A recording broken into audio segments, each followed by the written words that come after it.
book, Colorado's Easy Access Mountain Lakes. If you don't know Phil, he's actually spoken a couple times to us. Most recently was about 2.5 years ago, talking about trophy brown fishing down in the South Platte, particularly the Dream Stream, and it was a wonderful presentation. He grew up in the Springs. He began fly fishing when he was about 10 years old, and he kind of had two different loves back then. One was fly fishing, the other was hockey. And tonight, I'm sure he's really feeling both of those actually at some level. So uh, did go to UNC and began guiding full time somehow while he was a student on the South Platte, and still managed to go ahead and graduate with a degree in history, which is pretty cool. And he's been a longtime contributor, both photography and written word to American Angler. He's a fly designer for what we locally call MFC, or Montana Fly Company. And he's currently been guiding for a number of years out of Anglers Covey, an Orbis endorsed outfitter down in the Springs, a very, very big, large Orbis endorsed outfitter. And if you don't know Phil, he really spends a lot of his time, as he was today, guiding and really targeting some trophy trout down in the Dream Stream. And it's where he was today. So it sounded like he had some good fish today. So it sounds like it was a good day. I'm sure it was a tiring day. And we appreciate him kind of taking the time and come speak to us, especially on a hockey night. The book is The Fly Fisher's Guide to Colorado's Easy Access Mountain Lakes. He's going to start chatting about that. That's what the subject of the presentation is. But I encourage you to go ahead and order it through Anglers Covey either afterwards. And Phil will talk about where you can do that with the website. But it's pretty easy to do. I did it last week, and the book looks like it's going to be a really, really nice book to kind of have on the coffee table and actually to get in the car as well. So without further ado, I'm going to turn it over to you, Phil. Thanks for coming and speaking tonight. Oh, Brian, excuse me. Thank you so much for having me. I really appreciate you guys having me on, and thank you everybody that's showing up in lieu of the Avs getting going here in a little bit. So yeah, hopefully this will be informative and help everybody kind of moving forward, especially as we get into the summer months where these high mountain lakes are going to be a lot of fun. So Barry, should I share my screen now, or? Oh, you're muted.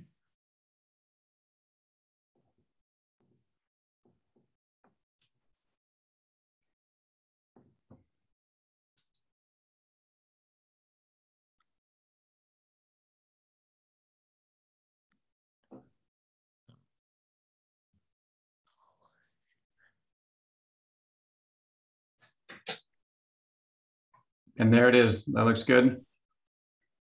You want to go into presentation mode, or if you want to just present this way, either one. There it goes. All right. Is that coming through clear for everybody? Looks awesome. Okay, cool.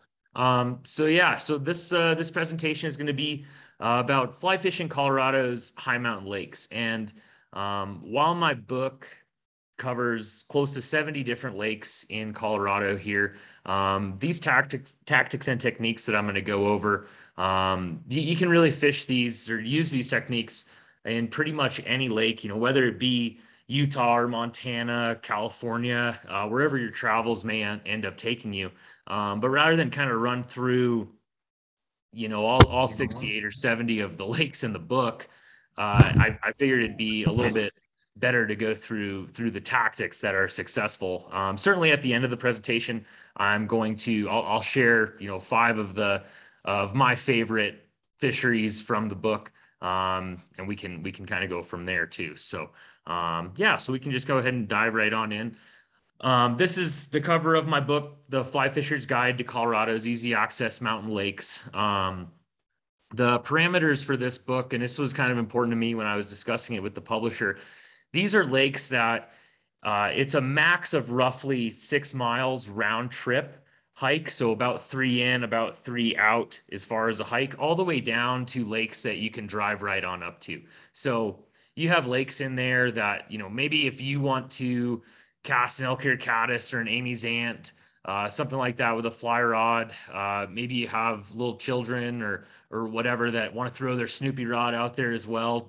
So there's very family friendly lakes. And then, like I said, all the way up to some of these lakes that require a 6 mile round trip or so hike, that if you get a little bit of a wild hair, it's not going to burn an entire day either for these hikes. It might take an hour or two of a hike for some of the more strenuous ones, but it's not, where you have to be on the trailhead at 4 to get there by 9 or 10, something like that. So, but yeah, as great as all these lakes are, like I said, we're going to talk a little bit more about tactics and techniques and how to properly or effectively fish these lakes. Our topics of discussion really are going to be, why do we like fishing these high mountain lakes? What's the whole point? Why should we bother doing it? We'll then kind of move into hatches and food sources, what these fish are eating in high elevation and the high alpine lakes. We'll switch over to tactics, basically talking different tactics for dry flies, nymph rigs, streamers, just kind of go over various scenarios with those. We'll kind of move into seasons as well and locating fish.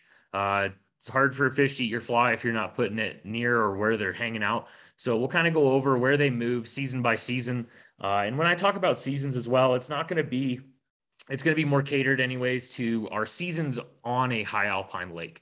So not so much seasons, 12-month calendar year, your typical winter, spring, summer, fall, stuff like that. It's going to be more of your pre-ice off, post-ice off summer, late summer, and then fall pre-ice, which quite frankly on some of these lakes some of them won't see open water until May, usually sometimes at the earliest, and others I've been to as late as the end of June, and they've still had ice covering them. So we'll kind of dive into those seasons a little bit as well.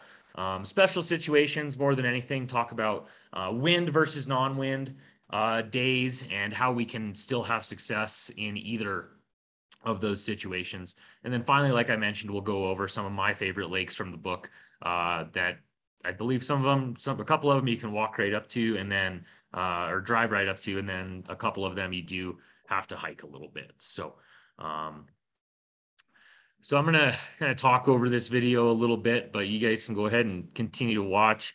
So this is on the South Slope Recreation Area in Pikes Peak. An awesome greenback cutthroat fishery.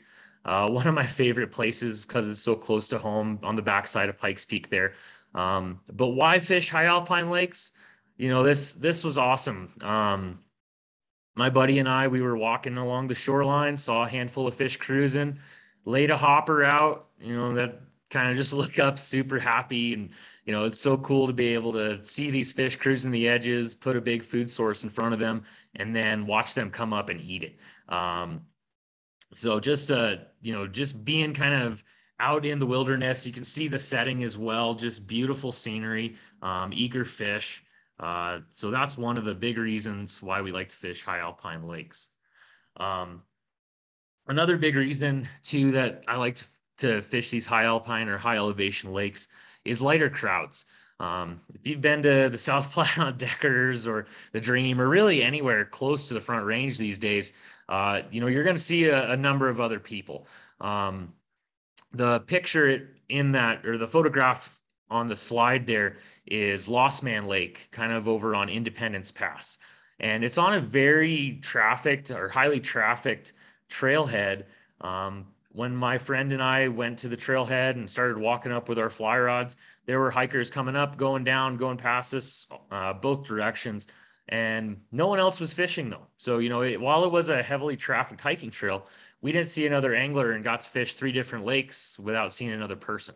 So, fishing these high elevation lakes can get you away from kind of the tailwater rat race of the Front Range, be it the South Platte or I know even floating the Colorado now, it seems like there's a ton of boats out on the Colorado, regardless of where you put in. So it kind of gives you a little bit of a getaway getting up into these high lakes, and especially if you're willing to hike for it. So, and then also, like I mentioned before and during the video, the setting itself, just being so high up, sometimes 11, 12,000 feet in elevation, seeing the blue sky, looking around you, maybe you see some bighorn sheep or some mountain goats while you're hiking up. It's a pretty special place just to really kind of get away and take your mind off everything going off, again, in the city. So lighter crowds and setting are 2 of my big ones.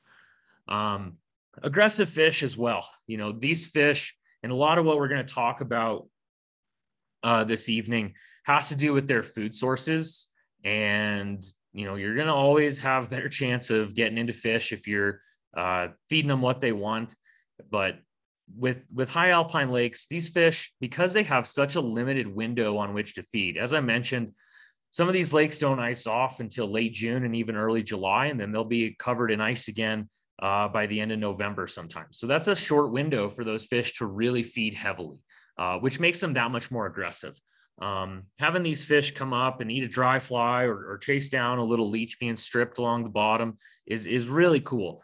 But these fish, again, they know that their window and opportunity to feed and put on calories is so limited that they're that much more aggressive.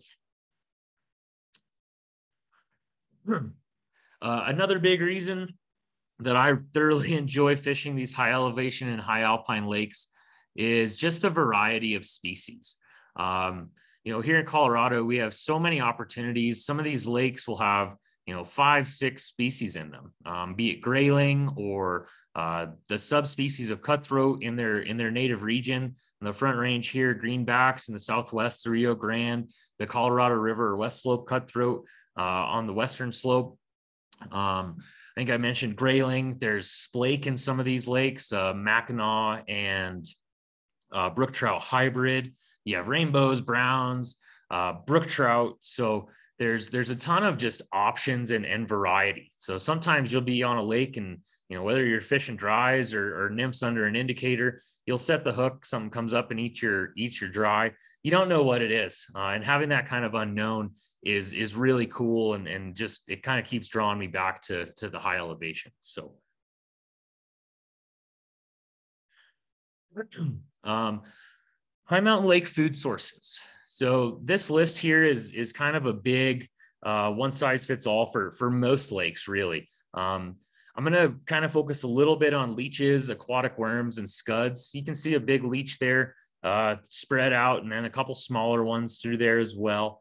But those 3, leeches, aquatic worms, and scuds, these are awesome food sources in these high mountain lakes, because they are really some of the only year-round food sources that these fish have. So even when the lakes are ice covered, these are food sources that these fish will key on. They don't need any spike in water temperature like bugs do to really get active and get going every day.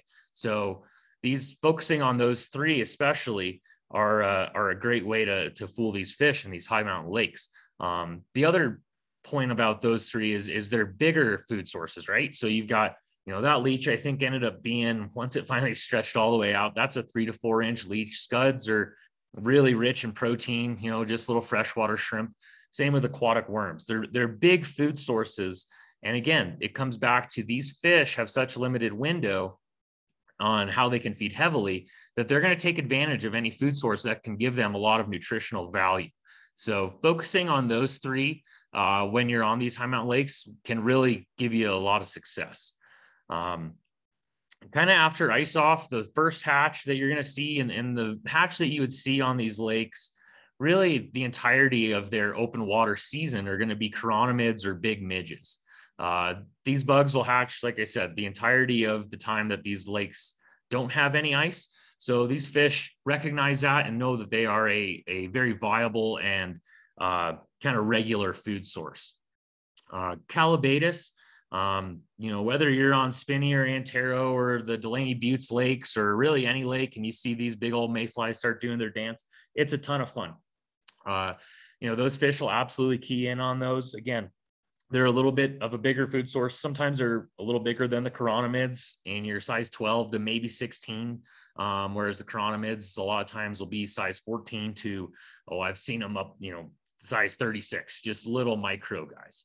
So Calabatus is going to be kind of your first bigger food source that's a hatch outside of the leeches and aquatic worms and scuds. So those fish will key on those. Caddis, you can't overlook caddis. I don't know if I've ever met a brook trout that is willing to say no to an elk hair caddis. So, having those guys skittering and bouncing on the water surface is another great food source for those fish. Damsels, your dragonflies, stuff like that. Again, another very big food source that these fish will take advantage of. And then my personal favorite, terrestrials, hoppers, beetles, ants. A lot of times the wind's blowing on these high mountain lakes or at these high elevations. So you'll have these little terrestrials that get blown in the water and kind of sitting ducks for fish to come up and again get another bigger meal. So as far as high mountain lake tactics, we'll kind of start off with dry flies. You know, when it comes to dries on these high mountain lakes, you can certainly go with hatch specific patterns. You know, if there's midges coming off, a Griffiths gnat or a Matt's midge, something like that, or even a little parachute Adams will get the job done. One of the nice things about fishing dries on these high mountain lakes is you don't necessarily have to get, you know, an exact pattern. You know, you might fish Deckers or one of these other pressured tailwaters where these fish have seen a lot of different dry flies, you know, and they want this, they want a sparkle done over an extended body, or they want a cripple over this or that. You know, with the high mountain lakes, you can kind of get away with a little bit more generic patterns. So again, your parachute Adams, your Griffiths gnats, you know, for parachute Adams, I'll fish that for a number of different hatches. You know, your Calabatus are going to be bigger mayflies. So a size 14 or 16 parachute Adams, awesome imitation. Little tiny midge. If you see little size 20, 22, 24 midges skating on the surface, just going with a little size 22 or 24 parachute Adams, again, can get the job done because these fish haven't seen all the flies that pressured fishery fish will have seen. So, and I find that really helps out with your success as well, because you're not quite guessing quite as much like, oh, do I have the right pattern? These fish, for the most part, again, because they're so limited in when and how often they can feed, that, you know, if there's something that resembles the current hatch at hand on the surface, they will a lot of times come up to eat that. Terrestrials, again, that's kind of my favorite way to fish these high mountain lakes. I don't know if there's anything better than watching a fish, you know, whether it be a rainbow or brown or brookie or cutthroat, come up and sip a big Amy's ant or chubby Chernobyl. It's just awesome. So, you know, again, those grasshoppers, they get blown in the water. But a lot of times too, I think it's important, and I think a lot of people forget about other terrestrials, about smaller terrestrials, your ants and your beetles. These patterns, you know, whether it's a high vis beetle, basically a black piece of foam with an orange dot on the top, or a parachute ant, something like that. A lot of times people forget about those. And sometimes when fish aren't coming up to eat a bigger hopper, just changing over to a smaller terrestrial can be the way to bring those fish to the surface. It's not that they don't want a terrestrial. It's just that sometimes those smaller bugs are a little less intrusive, especially if you're on a little bit higher trafficked lake. Okay. So just sizing down and fishing those smaller terrestrials can be a game changer. Dry dropper rigs as well. You'd be amazed how many times you'll fish a dry rig or a dry fly all by itself, have nothing come up and look at it, and then add a little dropper below the surface, and then all of a sudden end up getting dry fly eats. Those dry dropper rigs as well, they're a great way to target fish looking to eat on the surface as well as below. So, you know, adjusting the depth of your dropper, maybe starting at 2 feet, extending it down 4 to 6 feet, depending on the depth of the lake or the depth of the section of the lake that you're fishing, can be very effective. But a lot of times what I've found is that when you have your dropper hanging below your dry, those fish will take note of your dropper. That may attract them subsurface. And sure enough, oh, there's a terrestrial up there. There's a big old grasshopper sitting on the surface. I'm going to go eat that. That looks a little nicer than, you know, this beadhead pheasant tail or whatever I have hanging below. So adding that to your arsenal can really help out as well. Skating flies. So a lot of times people will just cast out their dry fly and, you know, just let it sit forever, and then they'll cast again and cast again.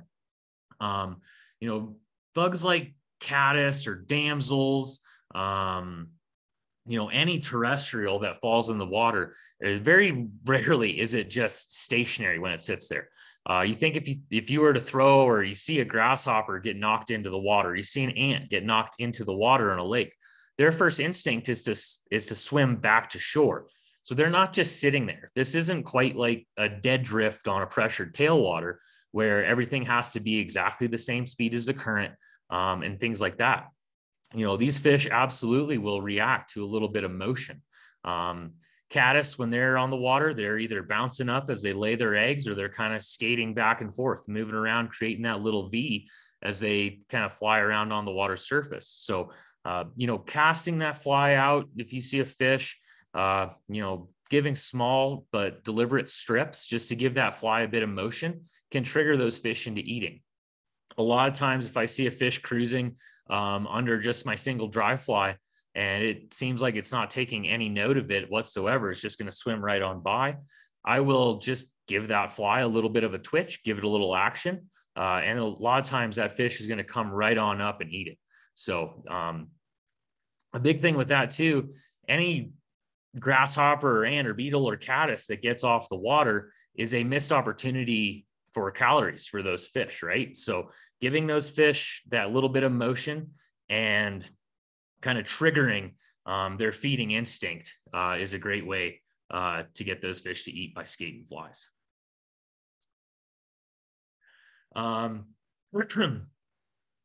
So we'll move into nymphing now. When it comes to nymphing on these high mountain lakes, you can certainly kind of hang nymphs under an indicator, just like you would at any big tailwater, or I'm sorry, any big reservoir. The same kind of rule applies, just kind of find in depth. I like to start 6 feet or so below the water surface. Maybe I end up 10 or 12 feet below the water surface, just kind of figuring out what depth those fish are feeding at. These are the indicator nymphing, great way. It's easy. It's fun. I love watching a bobber sink under the water. You set the hook, you don't know what you have. You don't know if you got a 6-incher or, a 20-inch fish. And it's just a lot of fun to indicator nymph. Kind of takes you back to that nostalgia of being a kid casting bobbers for bluegill or something, right? So that's a lot of fun. But stripping your nymphs can actually be every bit, if not more so, effective. When we're stripping nymphs, I'm typically not using an indicator. I'm still using a floating line, but I'm not using a strike indicator. So the photo, this is my buddy Adam. We were on a lake and we could see these fish cruising all over. We could see them eating. We'd lay our indicator nymph rigs out there. And some of these pods of fish, they would seemingly kind of split in half, go around our flies under the bobber, come back together and just continue on their way. So what we decided to do was just take the indicators off. Okay. Excuse me. The fish obviously had plenty of experience with these indicators. So we said, well, we'll take them off and see how it goes. And we'll just kind of strip these nymphs back in. As soon as that happened, we started getting eat after eat after eat.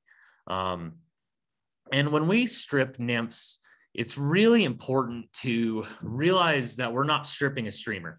This isn't a bait fish fleeing from a larger fish. This isn't a leech that's kind of bouncing and moving quickly along the bottom of a lake.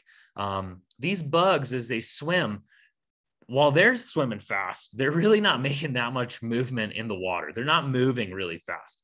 So when you're stripping nymphs, it really pays off to just slow everything way, way down, right? So, very slow, 3-inch strips, just super, super slow, almost painfully slow. But keeping the flies in motion is really important, because these bugs, they really don't take any rest when they're swimming. They're just trying to get to the surface so that they can finish their life cycle. So very slow, small strips. Keeping those flies moving, though, is really important when stripping nymphs. When you are stripping nymphs too, I always suggest floating lines or sink tip lines. If you're on one of these really deep lakes, maybe a sink tip, but I really don't recommend full sink lines when fishing these high alpine lakes, especially with nymphs, or particularly with nymphs. The reason for that is how you want the flies to move in the water. So with a floating line or a sink tip line, while the head of the sink tip line and obviously the floating line will It'll sink if you add weight, but it's going to be higher up in the water column. Sink tip lines, the head of the line will take your flies deep, but every time you strip, it's that floating part of the sink tip line that will give the fly movement and bring the fly back to the surface. Okay. I don't know if anybody can see my my screen, but the difference is whether it's a floating line or a sink tip line, every time you strip, the flies are going to be moving towards the surface. Okay. The big difference with a full sink line is the line directly out of your rod tip is going to sink down to the bottom. So we don't want nymphs to be crawling along the bottom. That is not how they move. When these bugs start getting active in these high mountain lakes, their trajectory is always towards the surface. So using these floating lines and full sink lines will continue to bring those flies towards the surface, even if they start at a very deep depth. Stripping streamers. If you've ever stripped streamers, you just have to love the aggressive eats. The tug is the drug, or so they say, right? So, feeling that fish, just try to annihilate and rip the rod right out of your hand when it eats your streamer, can be really, really exciting. And that's probably the biggest thing about stripping streamers is just the excitement of the grab itself. A lot of these lakes, they're not going to have heavy populations of bait fish. A lot of the lakes, the forage food sources are going to be baby suckers, if suckers live in those lakes, and small trout. So changing the speed of your retrieve can really make or break the amount of eats you get on a streamer.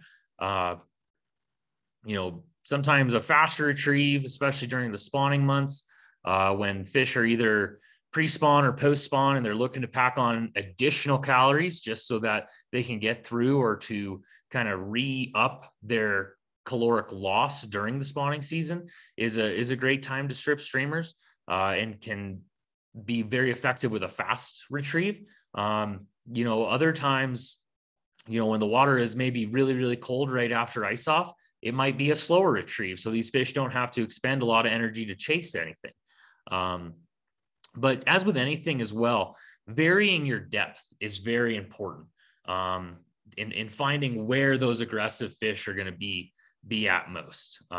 So a lot of times if I'm casting streamers into these lakes, I might start in 5-second increments, let my fly sink for 5 seconds and begin to strip.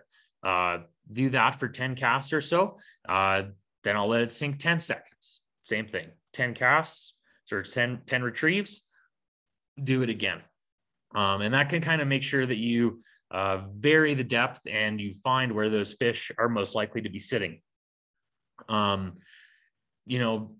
then also you can do both, vary the depth and change the retrieve. So maybe you do 5 seconds of sink, 5 casts of a faster retrieve, 5 seconds of sink, 5 casts of a slower, 5 seconds sink, 5 more retrieves, even slower.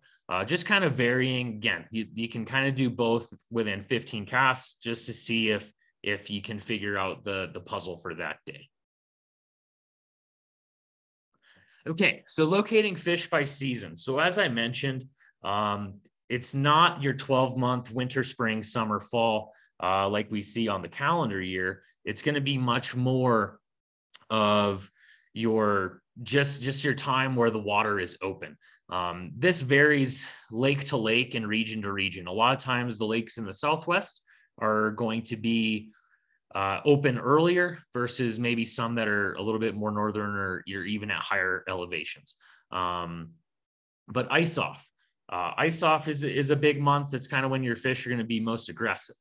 Early summer is, maybe 3 or 4 weeks after the ice has come off of the lake, where you're going to start to see consistent hatches. Fish will kind of begin to explore the rest of the lake a little bit more rather than just the edges and warmer sections of the lake before moving into your late summer, which is kind of going to be when you have, a lot of times this can be August, early September. For some reason in Colorado, everyone thinks that September is the start of summer, or I'm sorry, the start of fall when it's 90 degrees in Colorado Springs or 100 degrees still in Denver. So late summer, kind of August and into September. And then your pre-ice fall, again, this can be October, November. It really depends on the region and the elevation that these lakes are at. So this is a fun time because those fish that live in these lakes and that have made it through a number of years are well aware of the situation at hand and that the lake will soon be covered in ice. So they're going to kind of put the feedback on. We'll go over that a bit more here in a few minutes. So ice off, success from shorelines. During this time of year, you're going to want to fish any of those drop lines and quick shelves. Those areas where it goes from shallow to deep very, very quickly. A lot of times these are very visible as you're walking or sitting on the edge of the lake. You'll be able to see the bottom, and then all of a sudden you almost won't. And if the water is clear enough that you can see to the bottom of the lake, you'll be able to see a distinct drop from very shallow to very deep. Feeding flats, another great spot just because of water temperatures during this time of year. You know, right after the ice comes off, those shallow feeding flats are going to be areas where the water warms up very fast. So those fish will kind of congregate in those areas. Ice edges. These ice edges, kind of like the picture there in the slide. The way I look at ice edges, and this again, this has worked for me not only on high mountain lakes, but Spinney, 11 Mile, Antero, the Delaney Buttes lakes, the Laramie Plains lakes even. The way I look at ice shelves or the remaining ice on the lake is they're gigantic undercut banks, right? So outside of anglers trying to catch these fish, really outside of anglers and I guess fish that want to eat other fish, the only predators that these fish have are birds of prey. So predators from above. So these fish in these clear water lakes, you know, if they're hanging near the surface looking for bugs that are starting to come off, they'll use these ice edges to hide, just like they would an undercut bank in a small meadow stream. So they'll kind of cruise along the edges of those ice shelves, move out into some warmer water, eat, and then retreat right underneath those ice shelves because no one can see them from above. This is a fun time of year as well because you'll have pods of fish cruising. A lot of times it's not just a single fish cruising by itself. You'll have groups of fish of, you know, anywhere from 2 to 8 to 12 fish. Even on Spinney Reservoir or Antero Reservoir, it's a lot of fun for us as guides to do group trips there because, you know, if we have 5 people lined up on the bank watching bobbers, you know, one person's bobber will go down and that's really when it's time for everyone else to pay attention to their bobbers. Because a lot of times, you know, there's a group of fish moving through that area looking to eat. So it can be a lot of fun and some great numbers that time of year. But kind of like I said, those feeding flats and drop lines and shelves, you're going to focus on those areas, especially during ice off, simply because of the warming water temperatures. Those shallow areas is where the water is going to warm up the quickest. So that's where the bugs are going to really start to originate. You're going to see more hatch life in those areas. The forage foods in the lake, so your smaller trout, your suckers, if a lake has crayfish, they're all going to kind of migrate to these areas where there's active food being kind of available. So the larger fish in the lake will follow suit and move to those areas. They'll be looking for the same bugs. They'll be looking for those forage foods that are also feeding on those bugs. So that's really what makes those feeding flats and drop lines and shelves that effective. As far as food sources during the ice off season, scuds and leeches, and then also those little bait fish, those little suckers and juvenile trout can be very, very effective. One of the reasons for that is, again, it's a big food source. So these fish are coming off of however many months of having a limited diet. So they're really looking to pack on the pounds. Scuds and leeches, very big in their nutritional value. So those fish are going to be on the lookout for those.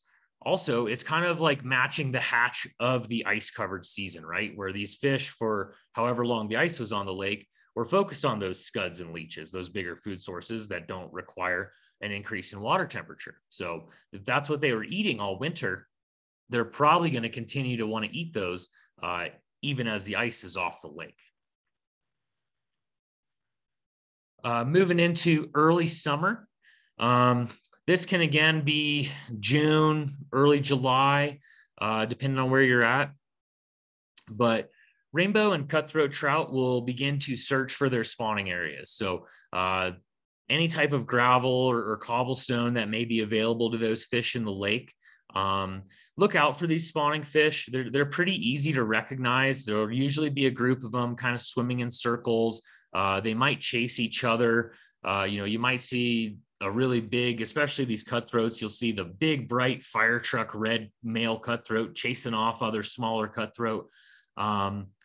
So, I always, not to get on a soapbox about spawning fish or anything like that. For me, I like to let those fish just kind of do their thing. They have a hard enough life as it is up there at high mountain lakes. And, we want to make sure that those fish kind of remain in those lakes, and especially the ones that have been reintroduced, those cutthroats that have been reintroduced into their native kind of fisheries. So there will be plenty of other fish that aren't spawning, willing to eat throughout the lake. Those fish may have not started their spawning cycle yet, or they may have already finished up, which means that they are looking to pack on the pounds just because they know of the grueling task at hand, or they've already underwent it. They've already done their spawning ritual, and they're looking to pack on those pounds for all of the body weight that they have lost. So great time of year to really find some bigger fish as well, and those fish that are very, very hungry. This time of year, again, leeches can be very effective just because it is such a highly nutritional food source. There'll be a bunch of eggs that get washed around in the lake as well. So fish and egg patterns, those fish will be on the lookout for those. Another big food source, protein rich. So focusing on a couple of those patterns. Streamers are also effective this time of year. Bigger food source, but also, especially as these fish kind of move into a pre-spawn mode before they spawn, they're going to be kind of aggressive, trying to make sure that their lineage is the one that gets passed on, and kind of competing against any other fish that might be kind of challenging that. So you'll also start to see chironomids, those bigger lake midges. Like I said, these midges can be anywhere from like a size 14 or 16 all the way down to a super small size 36. So but those are going to be kind of that first hatch that those fish have to get excited about. As that water warms up, you'll see more and more midges or these big chironomids kind of buzzing around.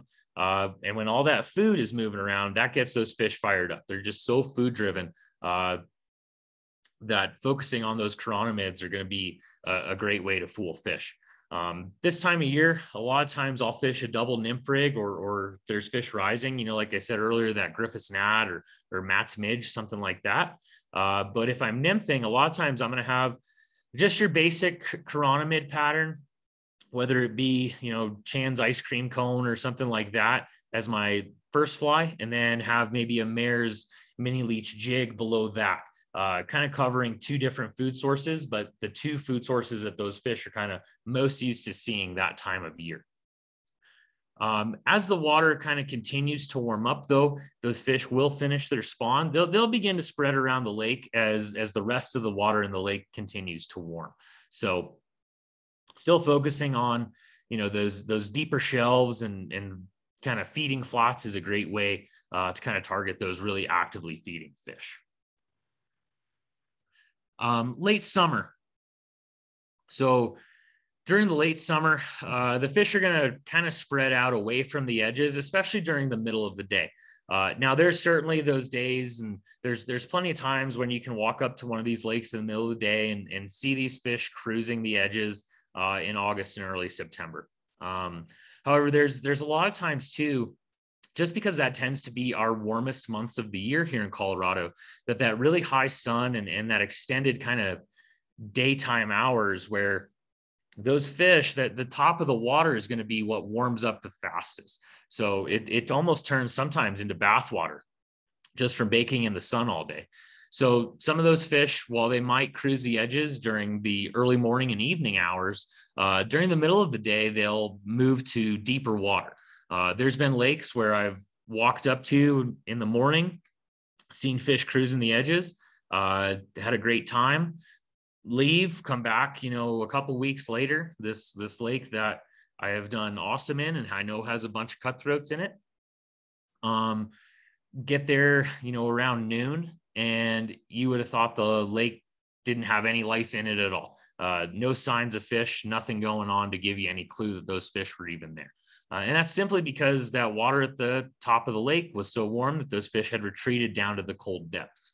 So you will still have your prolific hatches, your chironomids, like I said, they'll kind of hatch every day, but then you'll get into your calabatus and your damsels, caddis, and certainly your terrestrials, throwing those hoppers and beetles and ants, stuff like that. Your weed beds, if you're looking for a place to start, if you get to one of these lakes and you're not quite sure where these fish are, we're in late July, August, even early September, focusing on areas where you can see vegetation, these weed beds, structure like that, great places to start. That's where most of the food in the lake kind of originates, is in any of the lake's vegetation. So any scuds, they kind of cling to the grasses or to any of that algae that you might see. That's where a lot of the bugs are going to hide, especially in their juvenile state before they can kind of complete their hatch cycle. So focusing on weed beds. Now your dry fly opportunities, these are going to be pretty much daily. Like I said, you'll have these heavy hatches. So those days where those fish don't retreat, you can retreat to the depths. You can have fish coming up and eat dries all day. This is the time of year though, because there are so many different bugs, it kind of pays to pay attention to the heaviest hatch at hand, right? So if it's chironomids in the morning, or you see calabatus come off maybe mid-morning, and then some caddis start to come off, you see damsels begin to fly around, just kind of pay attention to whatever bugs are coming off to try to give the best presentation or the best fly pattern for the hatch at hand. Terrestrials, again, my favorite, but late summer is when it's the warmest. So that's when the beetles, the ants, the hoppers, they're going to be the most active on the shorelines. Anytime there's any breeze, anything like that, doesn't have to be strong, a 60-mile-per-hour gust like we've already experienced here on the Front Range this year. But any type of little breeze, anything that causes any disturbance on the water is kind of a dinner bell for those fish to start looking up for bigger food sources that might get blown in. Another great place outside of weed beds to kind of start to look in the late summer are any inlets. So these aren't going to be inlets coming from some big river. A lot of times it's just snow melt, any big snow field up on a mountain there. As it melts, it'll continue to melt through the summer. That's going to be very cold, but oxygenated water flowing into the lake. It'll pick up worms and other little food sources as it drifts its way on down as well. So that's another great place to start during this late summer time period. The fall pre-ice. So this is when fish are going to kind of start to begin to cruise the edges in search of their forage foods again. Just like I said earlier, any fish that's been around in these lakes for any significant amount of time, a year or two, are well aware that their open water period is almost over. The chance for them to really feed heavily is coming to a close. So they're going to put the feed bag on and really just kind of start to eat anything that resembles a viable food source. It's a great time to be up there. The colors are changing. It's beautiful in the high country that time of year. Again, this can be late September, October, November, depending on where you're at. But scuds and leeches are going to be two of the big food sources as well. Again, just because they're bigger morsels and they provide more nutritional value for these fish. As the water cools off as well this time of year, chironomids are going to be the primary hatch. So focusing on those little chironomid midge patterns, your Griffiths gnats for dries can be very effective. Bait fish as well. Again, because these fish are so aggressive this time of year and wanting to eat and put the pounds on, stripping streamers can be very effective. So small little sucker patterns or little tiny trout patterns, anything flashy or anything that looks like it can kind of, offer them a bit more sustenance is a really good way to go. A lot of times too, this time of year, something maybe a little bit flashier just to get their attention, kind of signifies or shows that it's something injured. So they might not have to put in as much work in order to get a bigger meal, can be really effective. This time of year as well, you'll want to be on the lookout for those spawning brook and brown trout.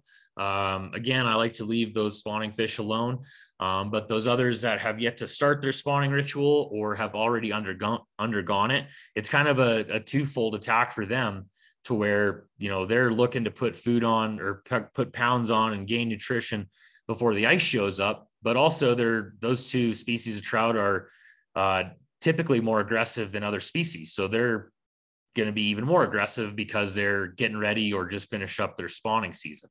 So that kind of combo of pre and post spawn fish, and then the imminent ice that's to come, can really make for some exciting streamer fishing.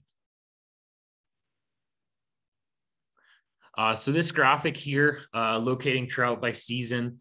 Again, this is zone 1, 2, and 3. There's no specific depth. It just kind of is an illustration of where these fish will move to and where you can find them during different times of the year. So like I mentioned, zone 1, kind of those shallow areas, the top part of the water is very effective during ice off and early summer. And then late summer, in the mornings and evening hours as everything starts to cool off. And then once again in the fall. Zone 2, kind of middle of the lake, you can always find fish cruising these areas, looking to stay hidden. There's always some sneaky ones out there. So, fishing kind of that mid column is always effective. And then, as I had mentioned, zone 3, the deepest part of the lake. This is kind of where, if you're not seeing fish on the edges late summer, a lot of times that's because they've gone to the depths of the lake. So either with a very deep rigged nymph rig, or fishing sink tip lines with little streamers, great way to get down to those fish that have gone deep during the late summer. Special situations, the wind. So like I said, this will kind of be wind versus non-wind are your two situations. But when the wind's blowing, we'll like to call that big fish chops. So what happens when that wind is blowing and creating waves? A lot of times you don't need to strip your nymphs. Indicator nymphing can be very, very good because what happens is your indicator kind of rides those waves on the surface. It's going to jig your flies for you and give those flies motion underneath the surface, which then can elicit and trigger a strike from one of these fish. Focusing on scum lines or those shallow areas where the water is churned up, waves that crash into a shoreline or a shallow area, great spots to look for feeding fish. A lot of times these waves that are crashing into the shallows, they're going to stir up the bottom. So scuds, any bugs that were there, your damsel nymphs, leeches, worms, anything like that is going to get churned up in that water and can provide really easy food for those fish. So any type of dirty water, if the water looks churned up, little brown, stuff like that. So great opportunities there with nymph rigs and streamers as well. Actually, stripping leeches and stuff through that can be really effective. You can also still have some pretty good dry fly opportunities along the edges of the lake during the wind.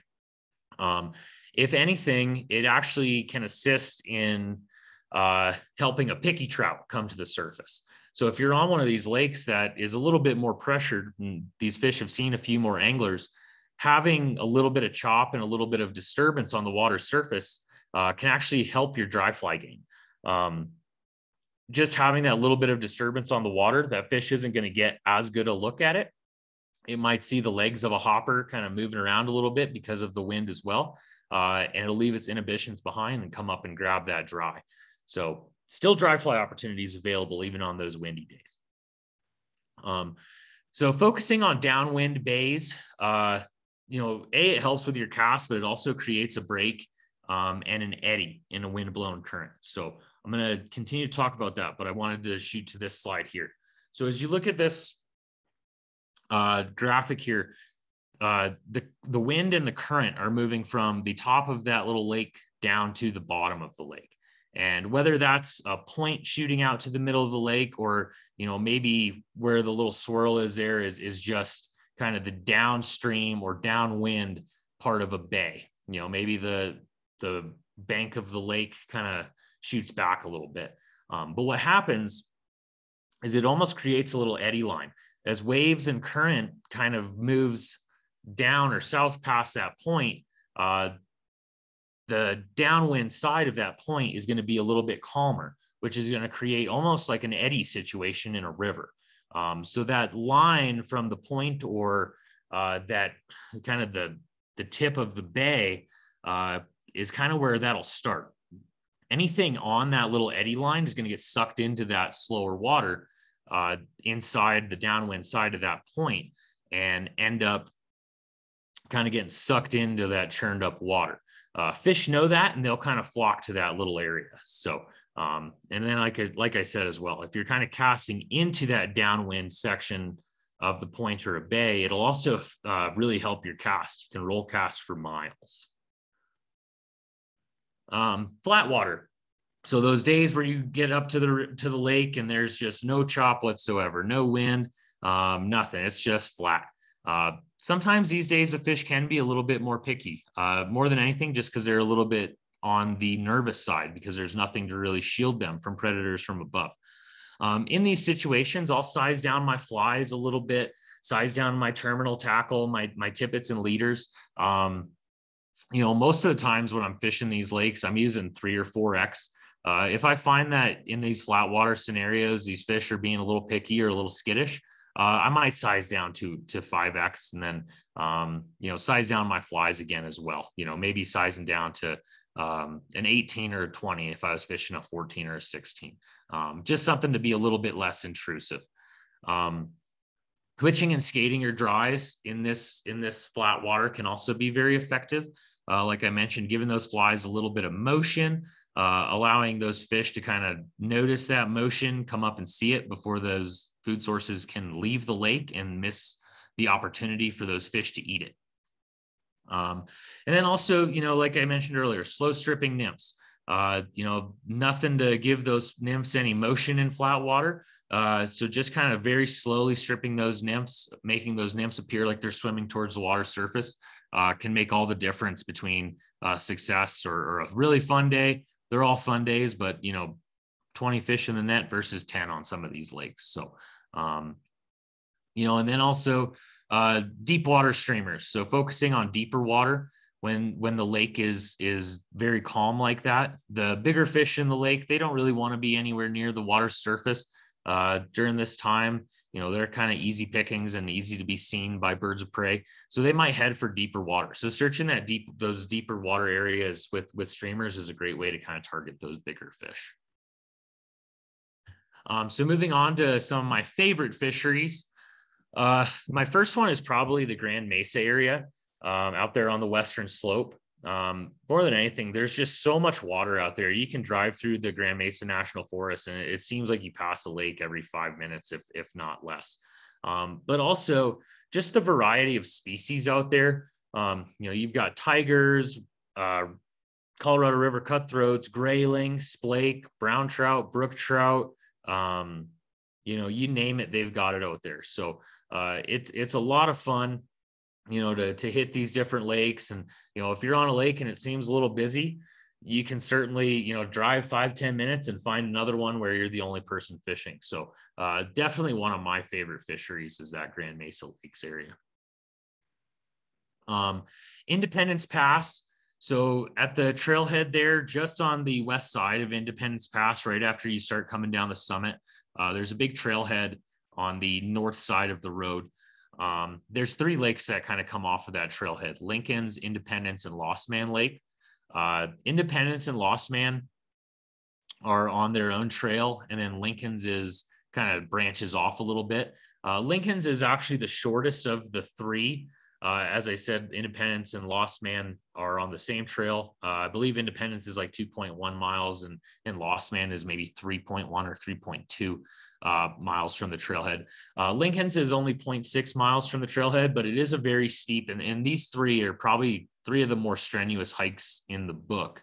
But Lincoln's is only a 0.6 mile hike in, so 1.2 round trip, but it is very steep. It's got some big switchbacks on it. But I really love these lakes because it's a trophy brook trout fishery. Brook trout, 14, 16, 18 inches in these lakes, willing to come up and eat a dry. And if they're not coming up to eat a dry, they'll absolutely eat a Mare's mini leech jig hanging under an indicator. As I mentioned kind of at the start here, these are the 3 lakes where lots of hiking activity. Saw a ton of people hiking. Didn't run into one angler on either of the 3 lakes. So just kind of a cool little spot there to look for some big, beautiful brook trout. Close to home for me here is the South Slope Recreation Area. You have Mason and McReynolds Reservoir. They've kind of reintroduced the greenback cutthroat, or without getting into the genetics of them, a flavor of the greenback cutthroat. Being close to home, those fish will come up and eat a hopper all the time. The picture of me setting the hook on that fish is also a perfect example as well of that late fall pre-ice season, where that fish is cruising in 6 inches of water looking for food. It's the warmest water in the lake at that point. So that fish is just cruising, looking for food, came up and sipped a hopper. This is a cool fishery as well, but also it's managed by Colorado Springs Utilities. So I always encourage people to fish these lakes as well, because it is managed by Colorado Springs Utilities, and it's only open, I believe, 3 days a week. You do have to make a reservation for it, but it's open to the public. If people aren't using it as the resource that it is available to us, they're going to close it down. I believe there's like an $8 or something fee to fish there. So similar to if you go to 11 Mile Canyon or a state park. But if they don't have people using it, it's kind of a case of if you don't use it, you'll lose it scenario. They just won't be able to have the manpower to keep it open to the public. So if you have an opportunity, I mean, it's a ton of fun fishing those lakes. I think that day we probably caught close to 100 fish that day between me and my buddies. So, and then obviously as well, Rocky Mountain National Park, one of my favorite areas. I guided up there a little bit when I was in college, just kind of a change of pace from the South Platte. But again, it's hard to be upset when you're in Rocky Mountain National Park between all the scenery, the wildlife, elk bugling in the fall. Again, seemingly like there's little creeks and lakes everywhere. Rocky Mountain National Park is a pretty special place. You have little brook trout in some of these lakes. You have cutthroats, rainbows, browns. Just a super cool area to get away for a little bit. So the one thing too about Rocky Mountain National Park, and I always kind of include this story when I give this presentation, but the brook trout pictured there was caught out of Sprague Lake. There's, I mean, a dime a dozen of those guys in there, always eager to come up and eat a dry fly. But when I was back in college and I was doing some guide trips in Rocky Mountain National Park, I had always heard rumors of, oh, there's giant brown trout in Sprague Lake, giant brown trout in Sprague Lake. I'm just kind of, think to myself, all right, it's one of those kind of old tales or whatever. And my client and I, we were fishing Sprague Lake, having a great morning, getting these brookies one after another, coming up to eat dry flies. And he's stripping in one of these little brookies.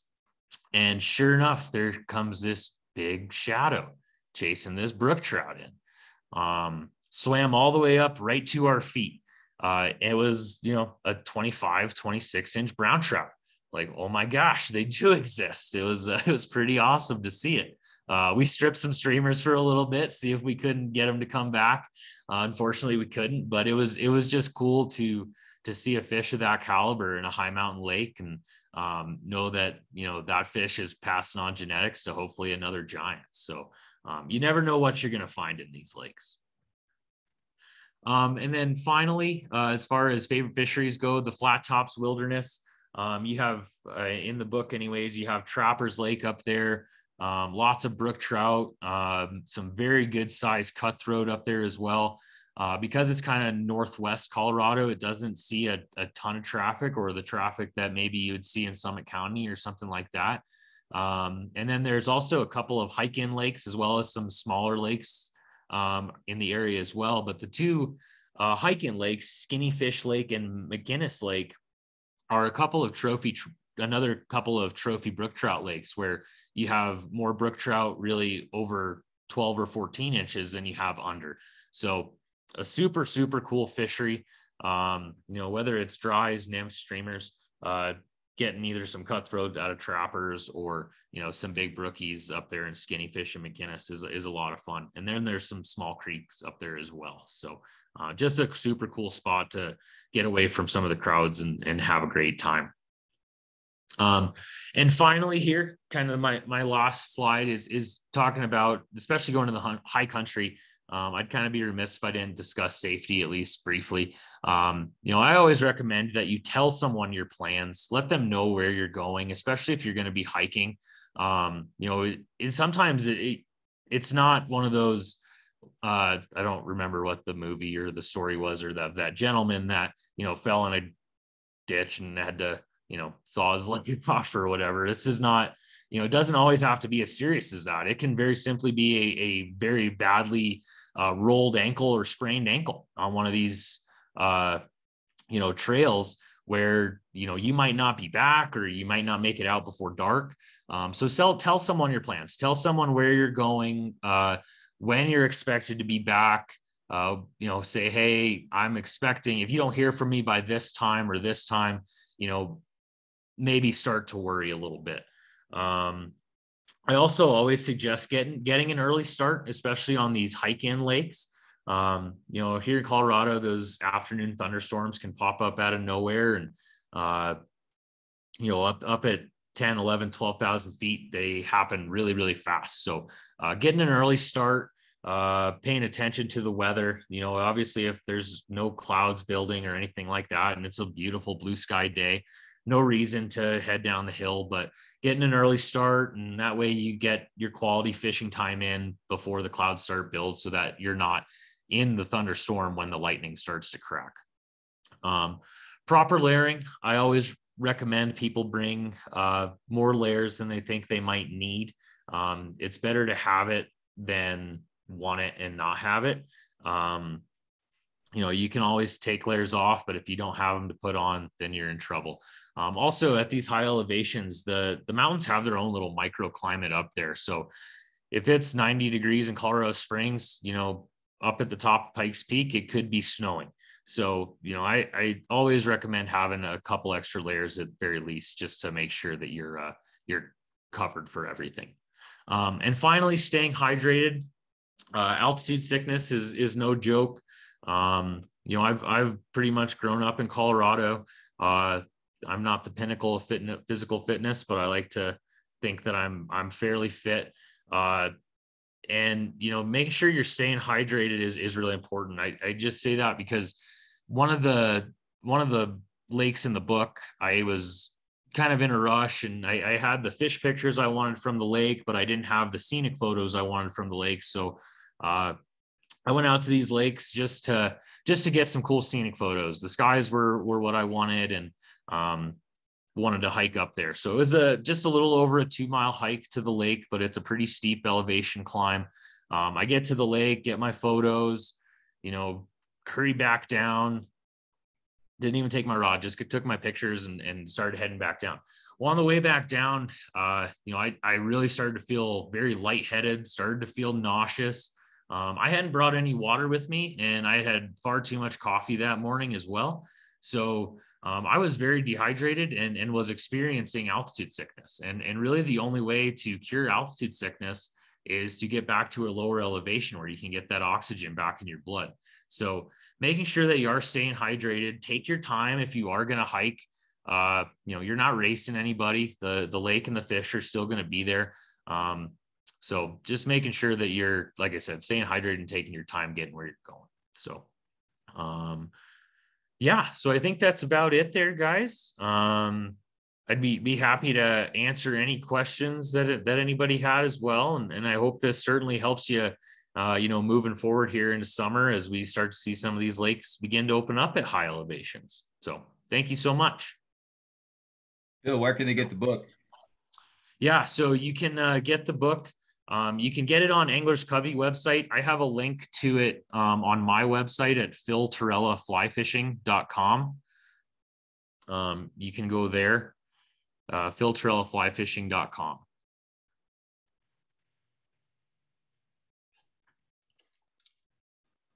What questions we got for Phil? That was a great job, Phil. Thank you very much. Oh, no, thank really you. Good, solid stuff. I'll start off with one question. What's your favorite sinking line for the high alpine lakes, or sinking tip? Yeah, it's I really like the Scientific Anglers. Oh man, what's the name of it? I have it on my I can't remember the name of it, but it's not an overly aggressive sink tip. I think it's like a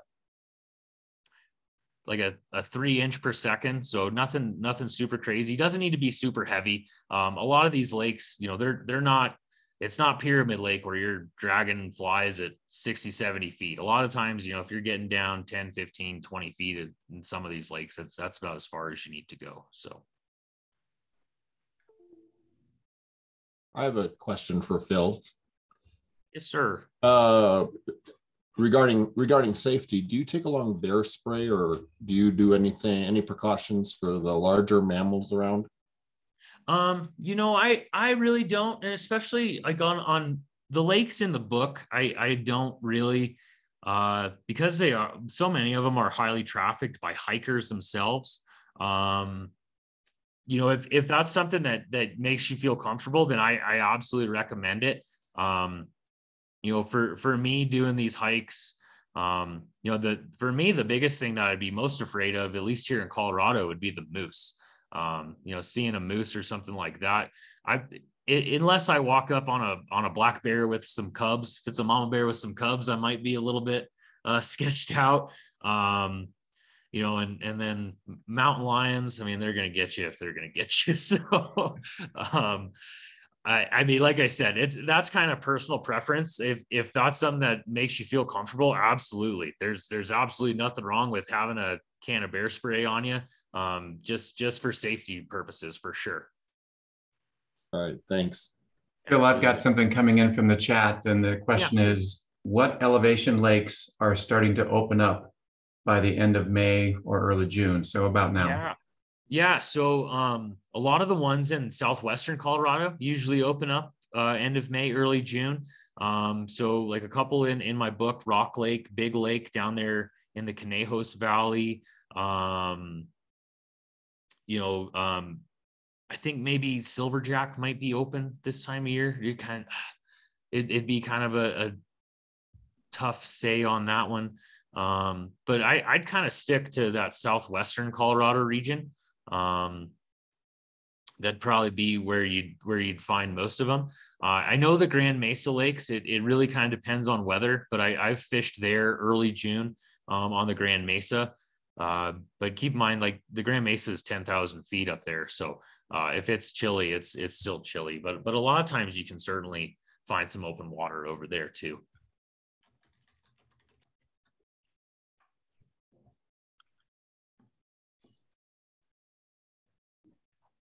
Any other questions for Phil? We got a question on what sort of pack do you use? So I mean, to be honest with these lakes, I have the Fish Pond Water Dance guide pack that I use every day for my guiding. I just use that, and then, pack a little hiking backpack up and maybe with some extra water, stuff like that. That's with these lakes too. And I'll kind of preface that with that question with, for me, hiking to these lakes and because this is an easier access type of guidebook for these lakes, the majority of the hikes, with the exception of those ones on Independence Pass, I did most of those in flip-flop sandals. Probably not great for my arches, but you're not climbing over boulders, or it's nothing super, super long, anything like that either. So, 3 miles in, 3 miles out max for these lakes is, it's kind of, I try to keep it as light as I can and pack as little as I can, but make sure that I have everything that I need.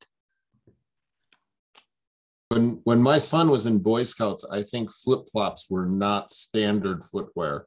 I can't imagine why.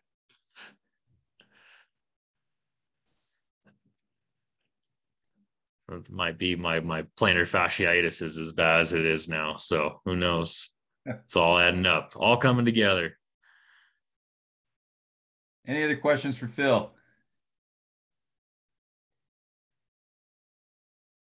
Okay. Thanks a ton again, my friend. That was awesome as always. No. Yeah, thank you guys so much. Go Avs. So hey, before we adjourn, one thing is, Harlan, do you want to go ahead and give a quick update on the Arkansas River trip? Yeah, thanks, Brian. And I apologize for being late. Didn't quite get here in time. Yeah, runoff has hit the Arkansas. The river especially. I called down to the fly shop today too after I spoke with you, Brian. The river is experiencing quite a bit of turbidity, so there's very little visibility now. So we're going to cancel Saturday's trip to the Arkansas and watch the newsletter for the article on the other side of runoff when we again will plan trips down there. We may be able to do it next month because I actually talked to Taylor, who did the presentation on the Arkansas a couple of months ago. He said it's sort of come early this year, so he was wondering if it would also maybe end early. So we may be able to get in next month, but the official message will come in the newsletter. Okay. Any other business from anybody else? It's the end of the first period and the Avs are down 1-0. So get over there and root the Avs on. It's on TNT. Okay. Thanks again to Phil. Go Avs. Go out and buy Phil's book. It should be an outstanding book to kind of have to go ahead and stick in the car. And we will see everyone next month. Thanks, Barry. Thanks, everybody. Thank you, guys. Really appreciate it. All right. Take it easy, Phil. Talk to you soon. Nice presentation, Phil. Thank you so much.